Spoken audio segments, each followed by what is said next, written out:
So hello mga coins, mapagpalang araw po sa inyong lahat. So yun, maraming salamat sa mga nakapanood po ng ating last content. So napakaganda po na naging outcome mo, feedback po nung content po na yan. So maraming salamat po syempre.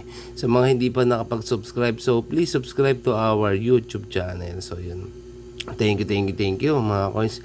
And ito po yung ang ating last content. So ito po yun. Yan. So makikita nyo dyan mga coins. So napakaganda. Lahat po ay arrow up. Yan. Green spot. Yung sinasabi ko sa inyo palagi.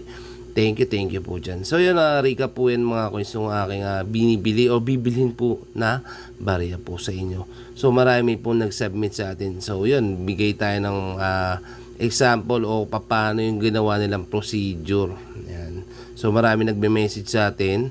So yun, hindi natin sila mare-replyan kasi nga po yung pinapakisuyo ko po sa inyo, pakigawa po yung procedure kung paano po magsasubmit ng barya dun sa ating FB account. So hindi po kayo makakapag-submit dito sa ating YouTube channel. Alam nyo naman po yan. Makakapag-message po kayo at re-replyan ko naman po kayo. Alam nyo naman po yan, lahat po ng message na inilalapag nyo, nire-replyan po natin yan sa abot ng ating makakaya. So yun, lagi tayo nagtatanong mga coins kung bakit lagi ako nagsasabi na nakasubscribe na po ba sa ating YT channel. So syempre mga coins, gusto ko yung mabibilhan ko ng barya is yung subscriber po natin, dun sa mga taong nakasuporta din po sa atin. So yun, kaya ako lagi tatanong kung kayo po ba ay nakasubscribe. So yun, kung mapapansin nyo yung mga message natin dyan is ganun. So yun na mga coins, in this video ating talakayin po yung barya na masasabi ko na hard to find na rin po. So bakit po ba hard to find po yung barya na yun? So unang-una, yung barya po na yun na 5 piso is walang lista o walang nakasaad kay numista. Yan. So talakayin natin yan dito sa ating content. So yun na, bago tayo mag-proceed, nais ko lang pong personal na magpasalamat po sa mga sumusuporta po sa atin. So maraming salamat po mga coins. So huwag natin masyadong patagalin, babain. So samahan niyo po ako mga coins. Tara, let's go!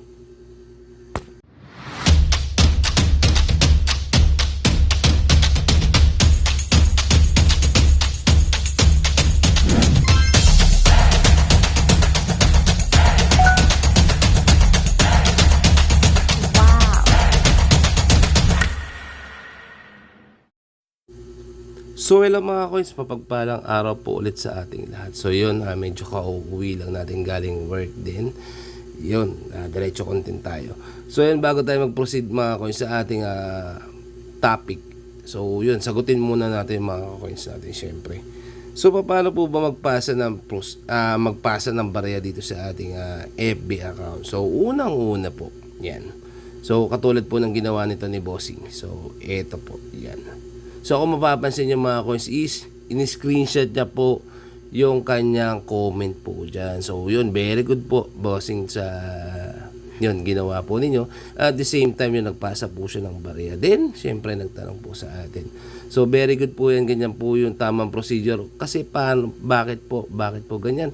Kasi para po makakilala ko po kayo. Yan po yung hangad ko po na makilala din po kayo kung sino po kayo sa mga nagko-comment yan. Kasi kung mapapansin nyo po is yung avatar nyo po dyan is kung minsan is empty, wala po. And minsan ang pangalan nyo po sa YT channel is user lang po. So syempre para mas maganda o mas okay po kung makikilala ko po kayo. So yan mga kuya, yung pinasa po niyang barya is yun, tinatanong niya nga po kung yan daw po ba yung ating hinahanap na 1998 na merong mint mark. So yun, nagpasa po siya ng picture. Yan po, nakikita niyo po sa ating screen. Nagpasa po siya ng maraming angulo ng picture. So pinabidyohan ko po yun. So sinaliksik natin. So possible, siguro hindi natin masyadong makita. Sabi ko nga po sa inyo, kung magpapasa po kayo ng barya, make sure po na medyo maliwanag yung yun nga po yung spot na sinasabi po ninyo na merong mint mark. So mayroon din pong example ng barya na sinasabi niya po na may mint mark din po. So mamaya papakita ko po sa inyo isang paghalimbawa. So yun, sa nakikita ko po sa barya ni Bossing is parang wala siyang mint mark. So medyo may dumi. So mas maganda nga po kung mai-zoom natin, at the same time makikita po yung spot na sinasabi ko po na dapat makikita yung mint mark. So visible po dapat po yun. Yan. So yun, boss, kung meron ka mas malinaw na picture or video, mas maganda i-zoom nyo, paki-zoom po and submit nyo po ulit sa akin. So yun, so sayang kung sana ito na yung hinahanap natin. Sabi ko nga po sa inyo, kahit circulated yung barya, basta merong mint mark na visible at kitang kita, yan, bibiling ko po sa inyo mga coins. Wala pong halong biro yan. So marami na tayong mga ka-coins na nabilhan din po natin. No, syempre no, mga hinahanap natin barya. So hindi naman po tayo bibili mga coins nang meron na tayo. So yun. Syempre yung bibilhin po natin is yung wala pa po tayo. Syempre po, di po ba? So yun, ito po isang paghalimbawa din po na sinasabi nila na meron daw pong mint mark. So ito po. Yan.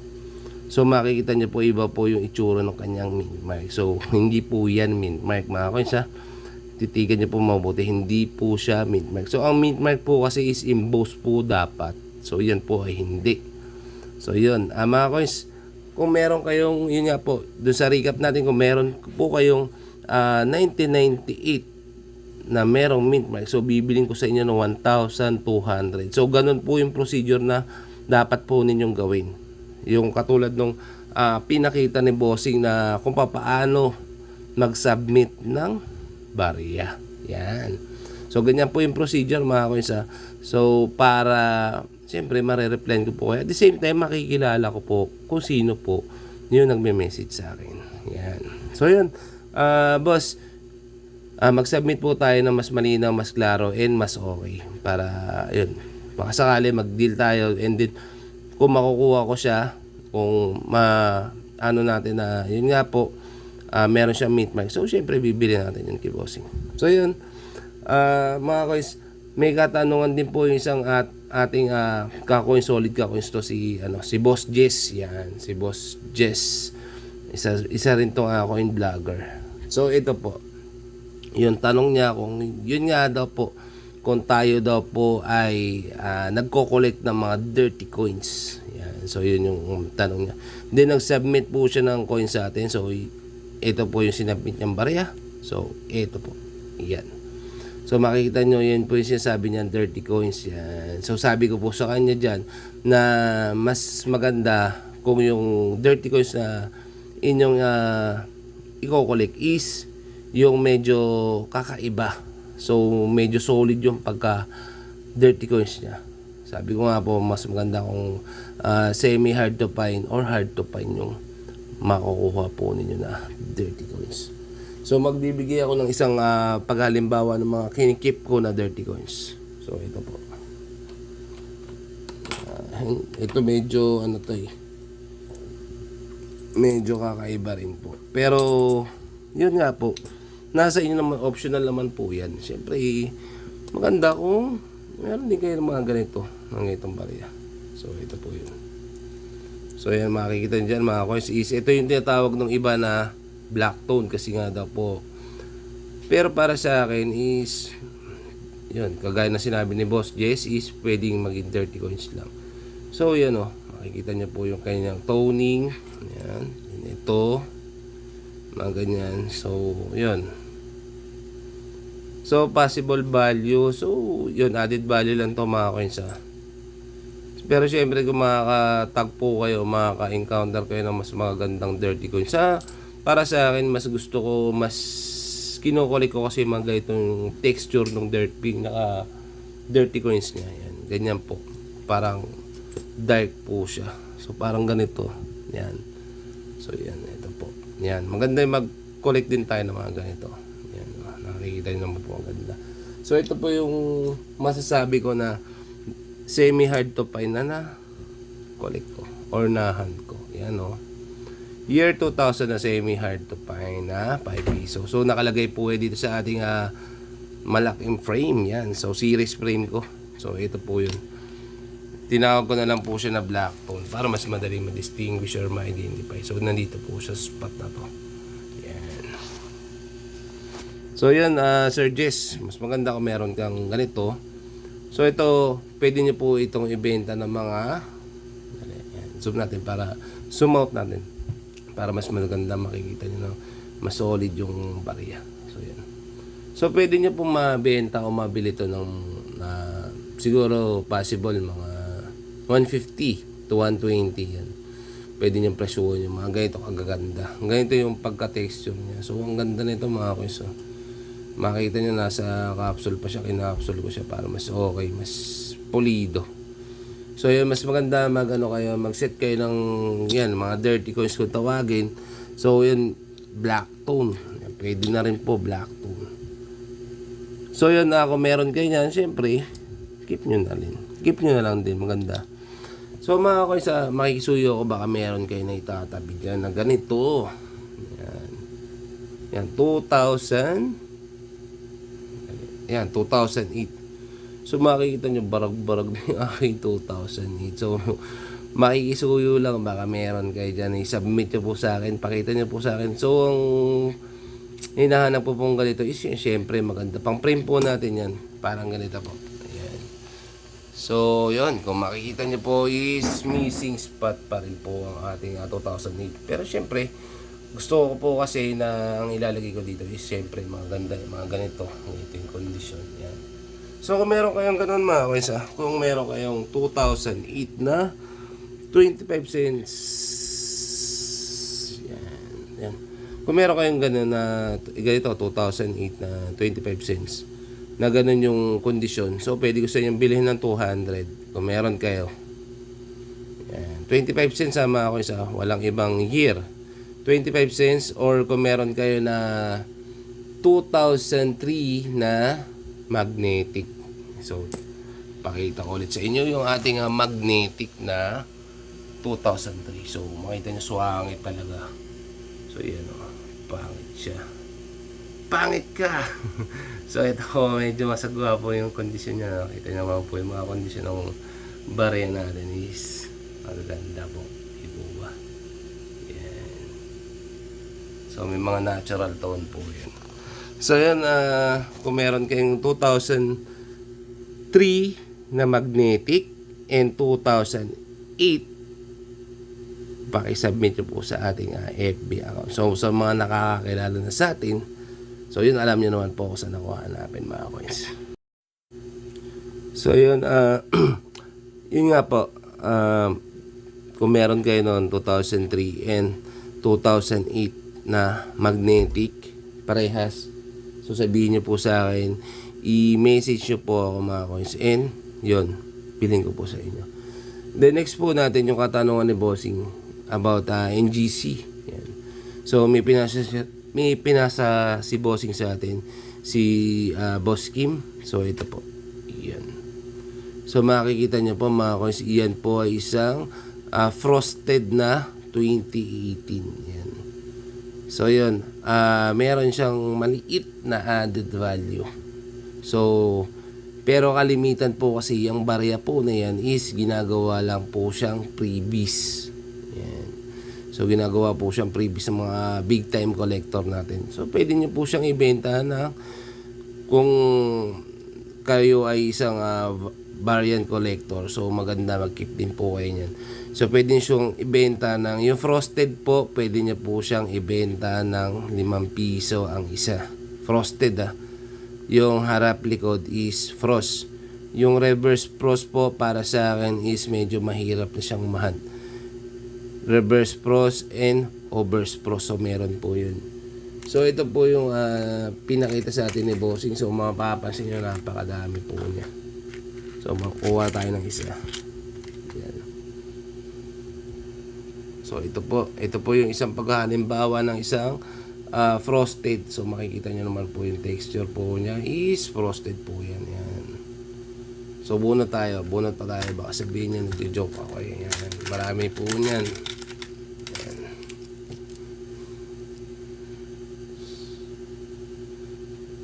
So halos lahat yan, ganyan. So meron po tayong isang variant po nito, katulad po nito, na yung overburst po niya is hindi po frost. So yan.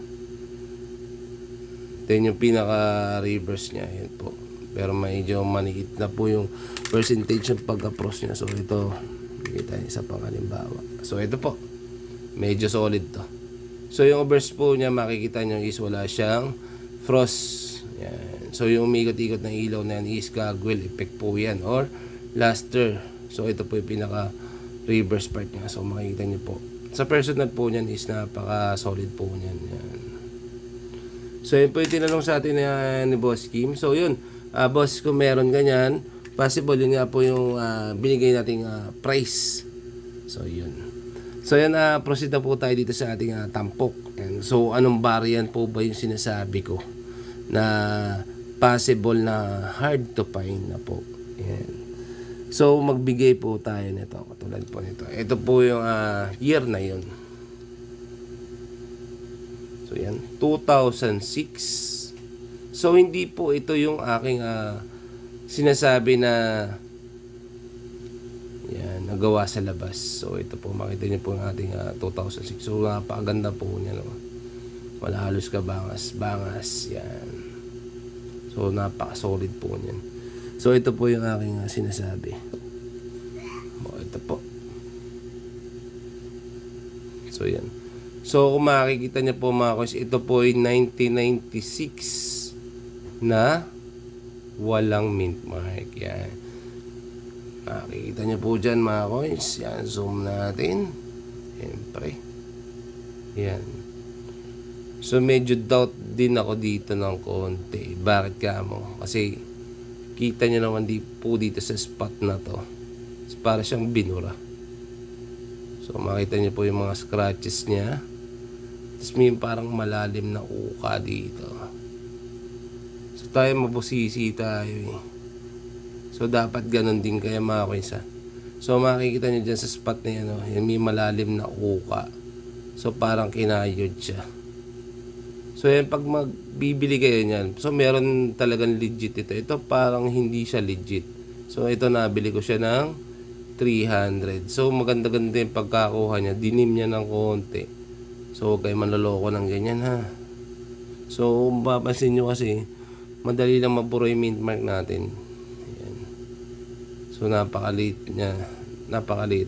Dapat kasi ang pinaka mint mark po, so wala pong tama o walang halong kiskis dito sa spot na to. So pag ganito, walang mint mark, tas ganito kapulido, so possible yun na nga po yung hinahanap natin. Pero sa ganitong kondisyon mga coins, is makikita nyo naman po, may parang uka part end po.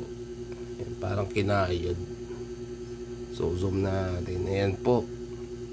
So makikita nyo mas pulido. Kita nyo naman po, parang inuka siya. So parang tinanggal po yung kanyang mint mark spot. So yan.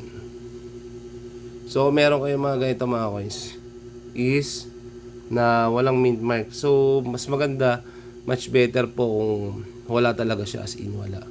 So kita nyo naman po agad yung uka niya. So possible magkano siya pwedeng ibenta kung pulido and kung wala talaga siyang mint mark. Yan. So pwede nyo po siyang ibenta ng 500 to 800 ang isa.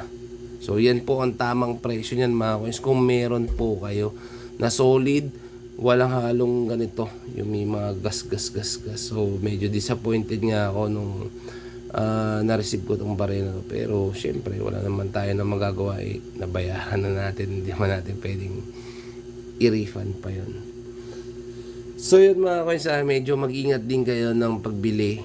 And syempre kung magbebenta po kayo ng ganyan, so yun, wala yan sa numista natin. Walang record dyan kay numista. And walang record dyan dun sa RCM kung tawagin. So ano yung mga paloob dun sa RCM na yon, yung gawa sa labas o gawa sa Royal Canadian, parang ganun something yung ibig sabihin ng RCM. So yun, gawa siya sa labas. So anong mga year ba yun? 1995, 1997 and 1998 po yung mga naka-indicate lang po dun.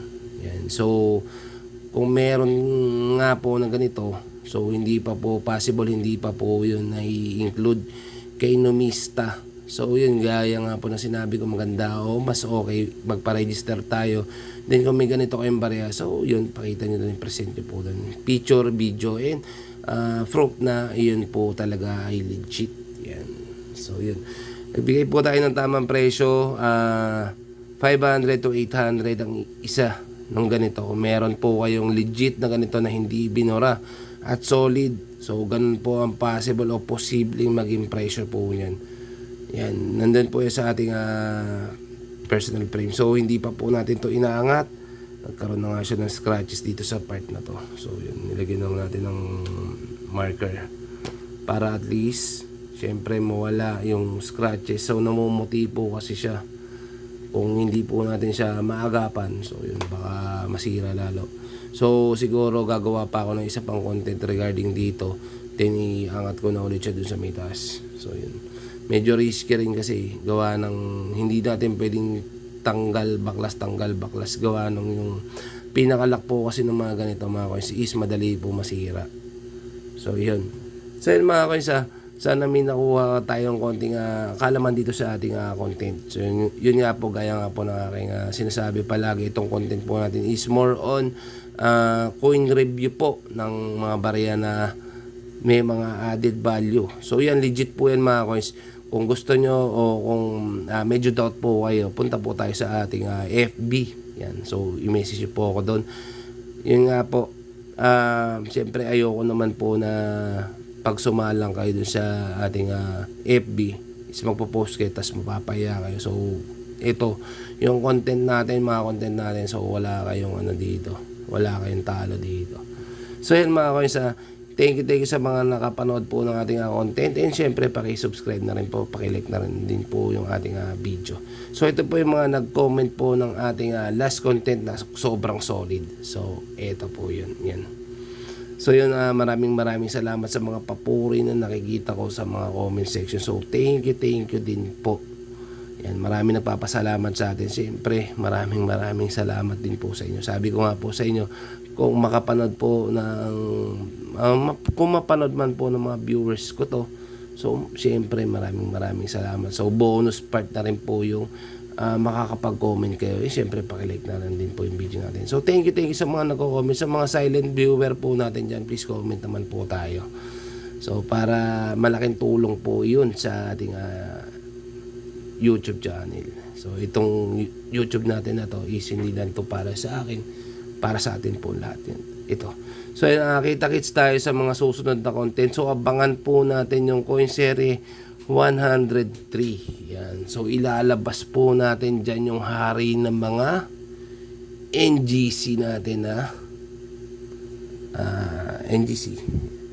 Yung mga NGC natin na ganito. Yan. So ito yung mga ganito. So meron doon na may variant tayong ipapakita na ewan ko mapapamura ka sa presyo niya. So malaking pera yung pinag-uusapan doon sa. So abangan po ninyo yung ating serie 103. Sobrang solid po ng barya na yan. So yan, kita-kits sa mga susunod na content. Abangan po ninyo yun. So yun lang po. Ingat po kayo palagi and God bless us all. Bye bye.